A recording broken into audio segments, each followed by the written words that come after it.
90% de ce qu'on fait à la cellule opérateur son de l'ECPAD, c'est du son à l'image. Mon but, ça va vraiment être de comprendre, cerner le sujet et quelle ambiance sonore il va falloir que je mette en avant.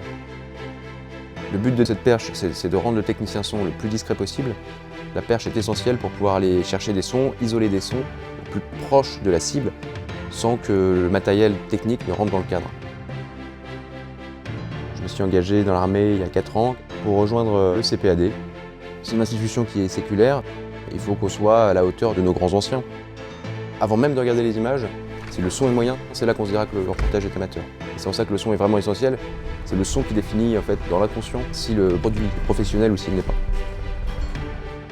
Le rôle du technicien son, il est aussi important parce qu'il va être formé à faire des choix concernant l'usage de différents matériels. C'est-à-dire qu'on peut être amené à utiliser plusieurs micros différents selon la situation et selon le tournage. C'est une fonction assez discrète. On a tous compris il y a bien longtemps qu'on était fait un petit peu pour travailler dans l'ombre, entre guillemets, mais on est tous conscients que notre fonction est essentielle. Ma première satisfaction, c'est vraiment d'avoir contribué à la conception d'un beau reportage qui va mettre en valeur des hommes et des femmes qui font partie d'une institution qui s'appelle l'armée.